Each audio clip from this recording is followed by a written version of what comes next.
Guys, the CZ527 has an excellent trigger from the factory, but it is fully adjustable. I'm going to show you how to adjust it. Stick around.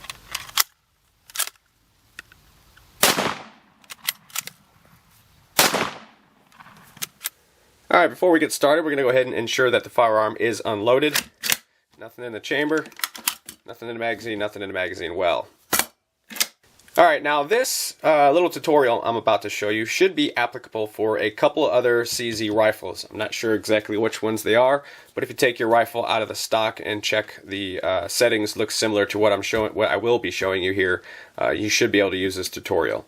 Or a quick search online might bring you to which rifles are comparable in the trigger settings.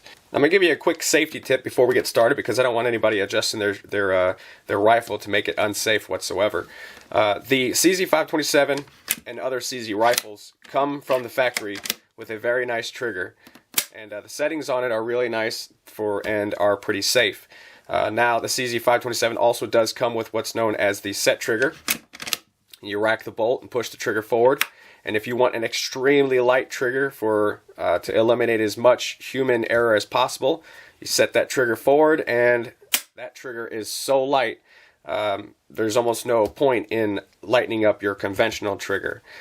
So that being said, if you want to keep your rifle safe, do like I did, and I'll show you how to do this. It is just adjusting the conventional trigger to however you like it, but just remember that it has a set trigger, so there is no reason to set the conventional trigger as light as the set trigger, because again, if you want that light trigger for that shot that counts, you just push that set trigger forward and you got one of the lightest triggers out there.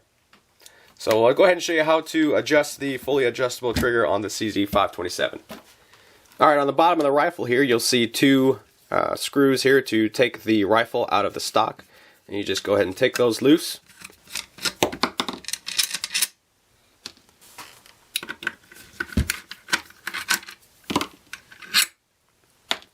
And you can see they are different sizes. This one is for the forward, this is the aft of the trigger. Once you get those screws out, you should be able to just pull the action out of the stock, like so. And then this is the lower portion of the magazine well and trigger guard. Careful not to lose this little piece here. This is your magazine latch, and I'll show you how to assemble this when we get done here. It's kind of tricky. Alright, once you have everything out of the stock, you can see you have 4 screws here that you can set the trigger to how you like it. This one right here is the one that you can access while the rifle is in the stock still. And this one is the adjustment for your set trigger. And you can adjust that to how light you want the set trigger to be. Now the set trigger doesn't have to be used all the time. However, you can set this to be the lightest portion of the trigger for target shooting and whatnot. But to set that is very simple. You go ahead and set the trigger by pushing it forward.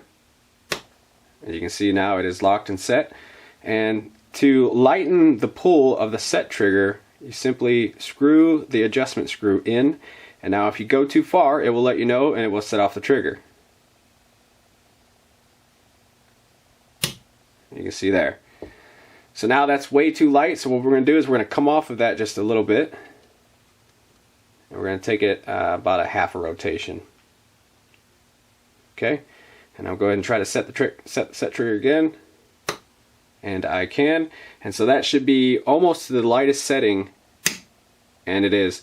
Again, these come with a very scary set trigger, and if you like it that way, you can adjust it so that this is the lightest your trigger will ever be with that set trigger. And so I wouldn't adjust the main trigger, the actual mechanism, as light as this is for sure. But I will show you how to adjust the actual trigger itself. Alright, first I'll show you how to take the over travel out of the trigger after the break. So we'll go ahead and loosen up this locking nut there.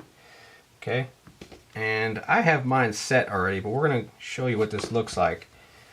Okay, we'll go ahead and make sure the sear is broken by pulling the trigger. And you can see this is already broken. So let's go ahead and rack this one time so I can demonstrate.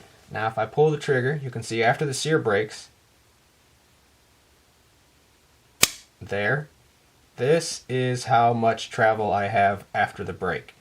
Now I wanted to get rid of that because it's kind of nice to have a trigger that once it breaks, it doesn't move anymore. It's like a wall after that.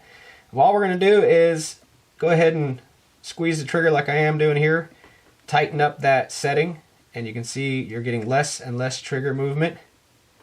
Now you don't want to go too much. I'm going to show you what happens if you go too much. Tighten that down, rack the bolt. You can see here, I cannot push the trigger, and that's what happens when you go too much. It will not break the sear. So what we'll do is come off the setting just a little bit with the trigger pulled. Alright, and it broke right there. So I kind of want to keep this setting here. Now I'm going to back it off just slightly more after that, and we'll leave it about right there. Now you want to hold on to this screwdriver there. When you're tightening that locking nut down, it wants to take that screw with it and change your setting. You don't want that to happen. So go ahead and tighten it down. Alright, once you have it tight, you go ahead and check the sear, make sure it engages again, and then you check that you can pull your trigger all the way, which you can, and you can see I have that much play after the break, which isn't much at all, and if I wanted to get rid of that, I probably could. We're going to move on.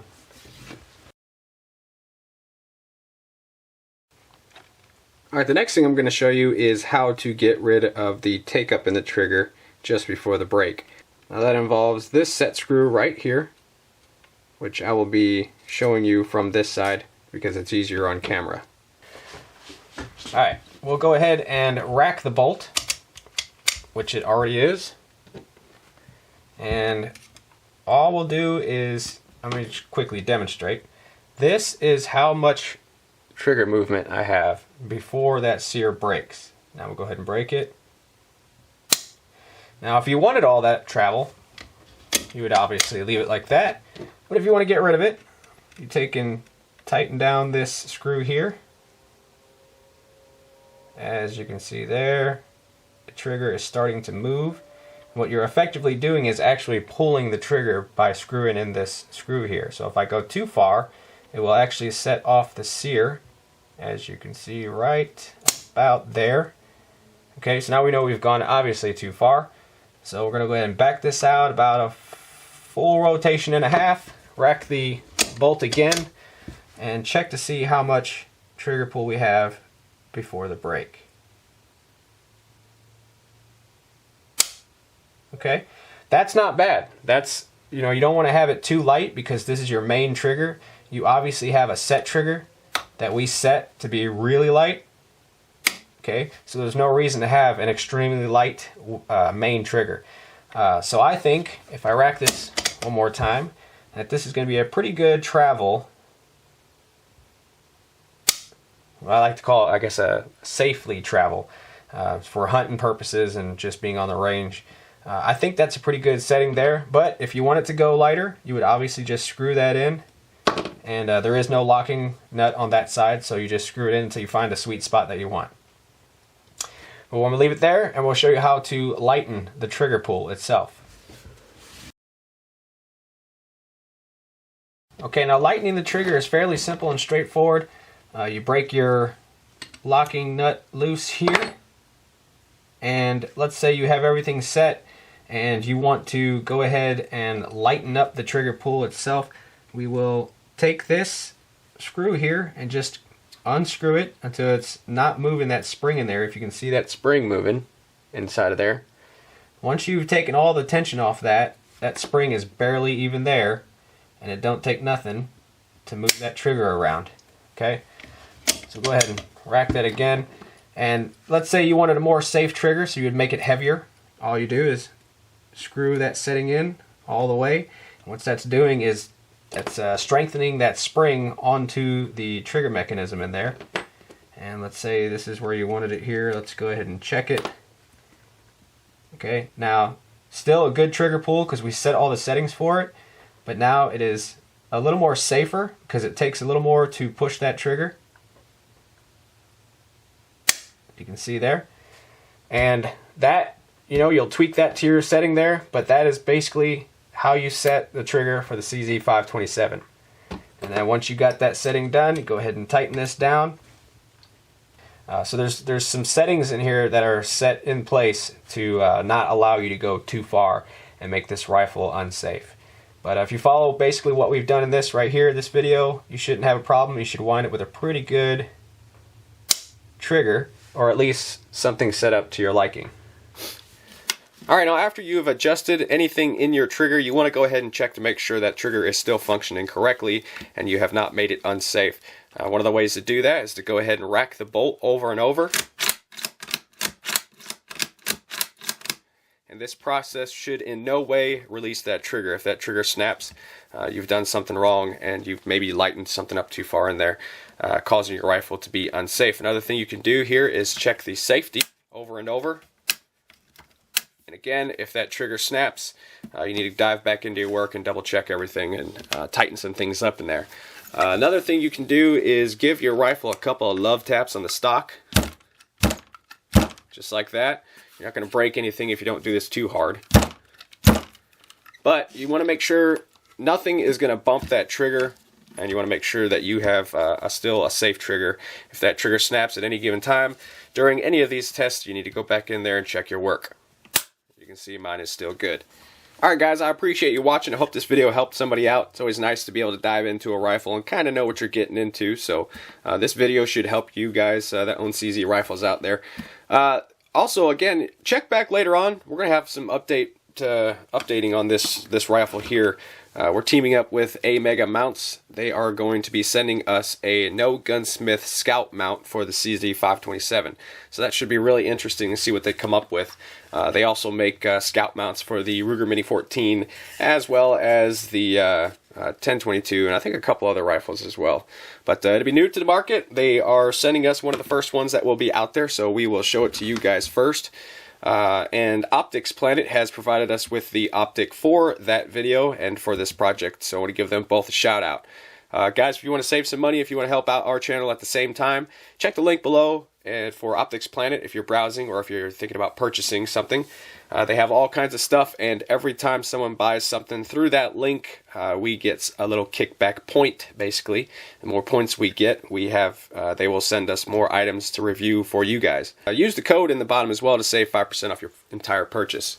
So, guys, I appreciate you watching, and check back later on. We'll catch you guys next time. Alright, now reassembly is a little bit more tricky than the disassembly process, and this requires the magazine to get this right. Now you go ahead and drop your action and barrel back into the stock here, like so. But when you install your magazine well and trigger guard, keep that magazine latch on there, insert the magazine like shown, and then make sure that magazine latch doesn't move, but you want to install that at the same time with the magazine. You might have to push that trigger forward a little bit. But you want to install the magazine and the well and everything just at the same time, just like so, and put your screws back in. Failing to do this correctly, you will not be able to put your magazine all the way in.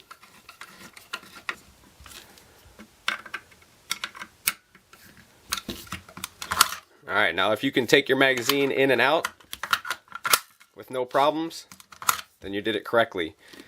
If you cannot, then you have to take it back apart and make sure that magazine latch is sitting in there with the magazine fully inserted into the magazine well while you're inserting the lower half of this trigger. Now, this may be just with my rifle, but if it's not, let me know if yours is the same way. Hope that helps.